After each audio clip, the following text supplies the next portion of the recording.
Yes, friends. So let's work out another full-fledged question from PGBP. Mr. Raju, a manufacturer at Chennai, gives the following manufacturing, trading, and P&L account for year ended 31st March 2021. Particulars: opening stock, sales 232 lakhs, closing stock 2 lakhs, purchase of raw materials, manufacturing wages and expenses, gross profit. By gross profit brought down, administrative charges, SGST penalty. Now, this item shall be added back to profit, because unless it's of a compensatory nature, it is to be added back. Penalty or any payments made for violation or non-compliance of law shall not be allowed as deductible expense. So they are specifically disallowed. GST paid 1,10,000, general expense 54,000, interest to bank on machinery term loan 60,000, depreciation 2 lakh, net profit 5 lakh. Looking into credit side, dividend from domestic company. So that is to be considered under income from other sources. Income from agriculture, it is exempt. So these are not to be considered as agricultural, business incomes. So the further information given: administrative charges include 46,000 paid as commission to brother of the assessee. Commission amount at market price is 36,000. So we know brother means specified person under 48(2). Excess over market price, that is 10,000, shall be disallowed, means added back to profit. The assessee paid rupees 33,000 in cash to a transport carrier on 29/11/2020. This amount is included in manufacturing expenses. Assume that provisions relating to TDS are not applicable to this payment. So cash payment to transport carrier, what is the limit applicable? 10,000 or 35,000? It is 35,000. So since the cash payment is less than 35,000, there is no question of any disallowance under 48(3). A sum of rupees 4,000 per month was paid as salary to a staff throughout the year, and this has not been recorded in books of accounts. Now see, salary to staff, if it is not recorded in books of accounts, what does it actually mean? Either that it is an omission or it is an unexplained expenditure. Both you can take, but the more common thing is, so if you have a staff and you pay salary to staff, will you omit it to include, and that too throughout the year? You have not included salary payable to a staff for entire 12 months. It's not 1 or 2 months omission. So the better or the more logical treatment is to treat it as unexplained expenditure. So what would happen if it is unexplained expenditure? It would be deemed to be income under section 69C. It would be taxable at 60% under 115BB. No deduction allowable in spite of such expenditure. That would be the impact. So you will have to add back 48,000 to profit. Bank term loan interest actually paid up to 31/3/21 was 20,000. Balance was paid in November 2021. That is after due date of filing the return. So out of the 60, only 20,000 is deductible. 40,000 will have to be added back because 43B applies. Certain payments which are deductible only on actual payment. Certain amounts deductible only on actual payment. Loan from banks are covered under 43B. So you have to make the payment at least before due date of filing return. November 2021 means very much after due date. So only 20,000 shall be deductible. Remaining 40,000 shall be disallowed, means added back. Housing loan principal repaid during the year was 50,000, and it relates to residential property acquired by him in previous year 2019-20 for self-occupation. Interest on housing loan was 23,000. Housing loan was taken from Canara Bank. These amounts were not dealt with in P&L account given above. So Interest on housing loan, it can be claimed as reduction under income from house property. Depreciation allowable under the Act is to be computed based on following information. Plant and machinery depreciation rate 15%. Opening WDV is 12 lakh. Additions during the year used for more than 180 days, 2 lakh. Total addition 4 lakh. So what does that mean? Used for less than 180 days is another 2 lakh. So this 2 lakh is included within this 4 lakh. You have to be clear about that. Total addition during the year is 4 lakh. So that means 2 lakh additions were those that were used for more than 180 days. Another 2 lakh addition used for less than 180 days. So total 4 lakhs. Ignore additional depreciation under 32(1)(2)(a). It's mentioned in question. Now, what is required here? Compute taxable income or total income of Mr. Raju for assessment year 21-22, assuming he has not opted for provisions of 115 BAC, which is the new scheme of taxation. Ignore application of section 14A for disallowance of expenditures in respect of any exempt income. So section 14A states that if an income is exempt, expenditure in relation to such income will also be not allowable as deduction. So you need not just even think about that. That is why it has been specifically clarified by way of income. So total income is what is required. So first we shall compute business income, then house property income, other source income. And the total will be the taxable income. So we'll do the working step by step in this manner, in this format.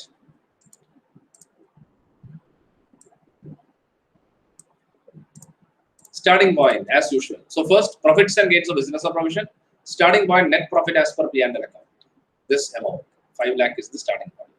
Now you have to make some adjustments to that to arrive at taxable business profit. Amounts which are debited but not allowable have to be added back. Amounts which are credited but not taxable under this head or exempt, they have to be reduced, deducted. So net profit as per P&L. Then add inadmissible expenses. Excess commission paid to brother disallowed under 48(2). That is relating to this amount. 10,000 paid in excess of market price. Disallowed under 48(2). 10,000. Then disallowance under 43 is not applicable because the one-time cash payment limit is 35,000 in respect of payment to transport operators. Amount of 33,000 paid in cash to transport carrier is allowable as deduction. There is no question of any disallowance.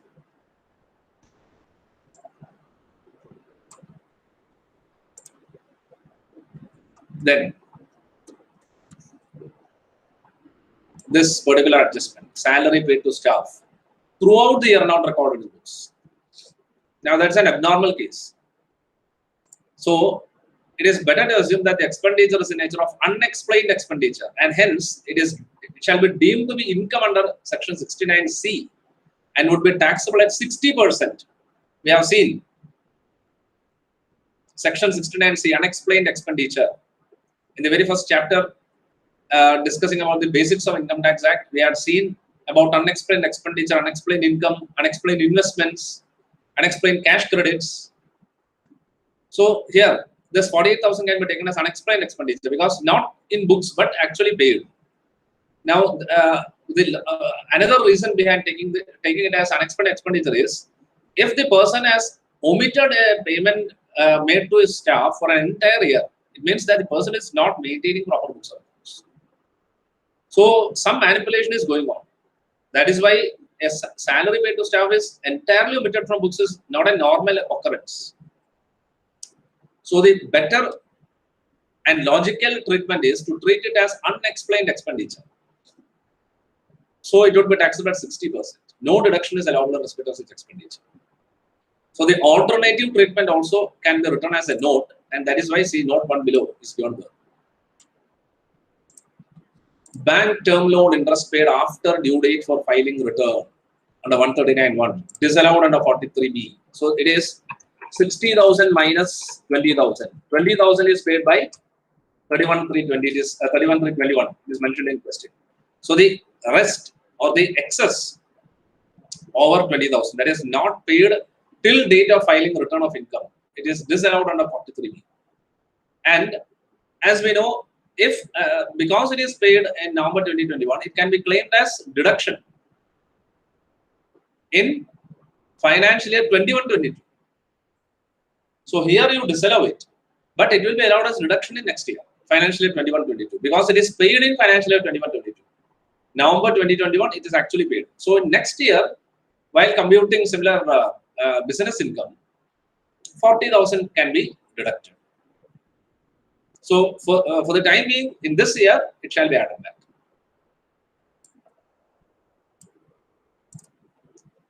State GST penalty paid disallowed, 5,000. Again, when it is of a compensatory nature, disallowance shall not apply. But the more common and more logical conclusion is, it is for violating provisions of law. And depreciation debited to be and will be entirely add back, and whatever is allowable we will deduct.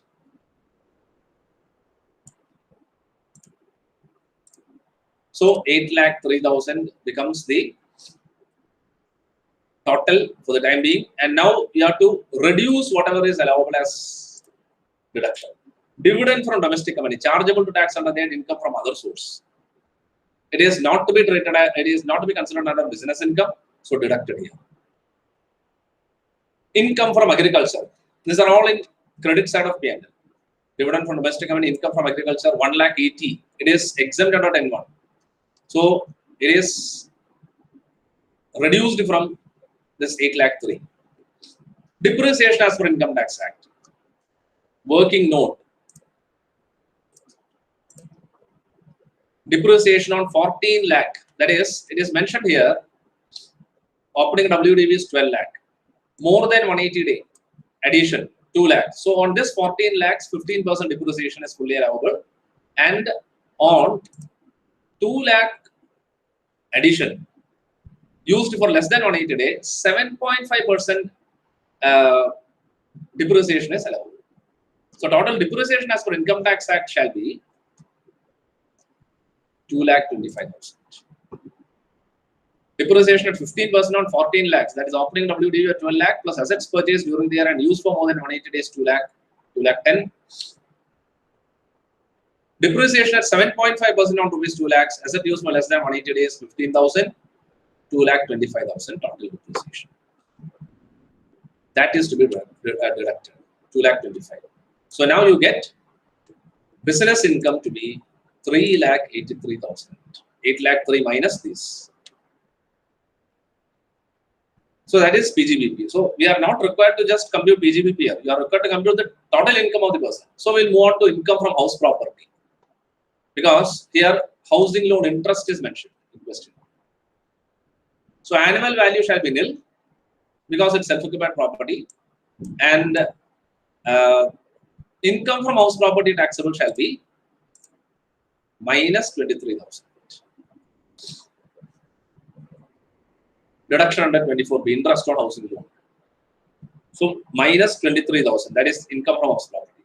And income from other source, about that dividend from domestic company, 15,000.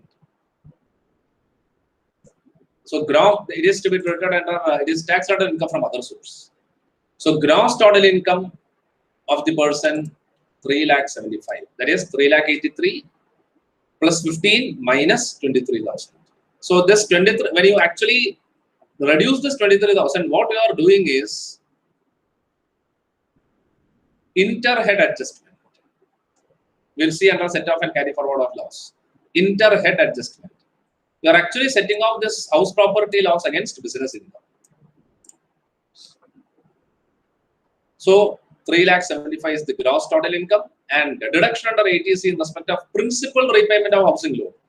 Again, we have not discussed deduction under chapter 6A ATC, but still, and most probably what you have heard, even though we have not gone through ATC, you are all doing articleship, and definitely you would have known by now that principal of housing loan is allowable as deduction under ATC, while interest on housing loan is deductible under income from house property.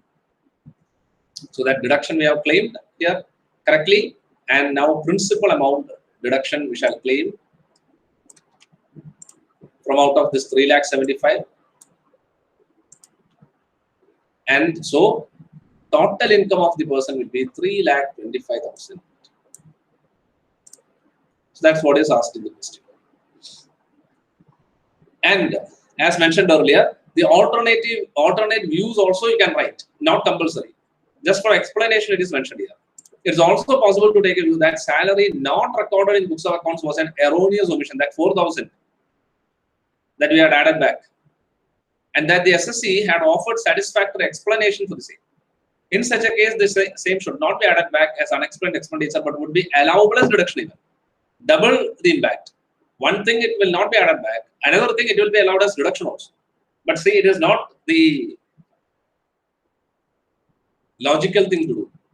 Because what explanation can a person offer for omitting for all 12 months salary paid to an employee? There cannot be any satisfactory explanation. So the more logical thing is treat it as unexplained expenditure. It's a wonderful indication that the person is not maintaining proper books of accounts. But still, the alternate view is this. Then, in case of that penalty under SGST Act, again, the usual thing is to add back penalty.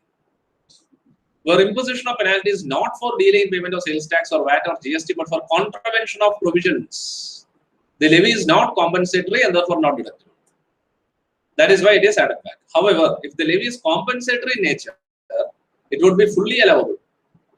Where it's a composite levy, the portion which is compensatory is allowable and portion which is penal is to be disallowed.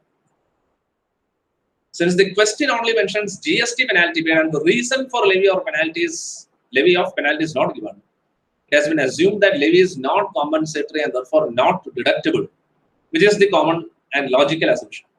However, it is possible to assume that such levy is compensatory in nature and hence allowable as deduction. In such case, total income would be 3,20,000. That is, it will not be added back.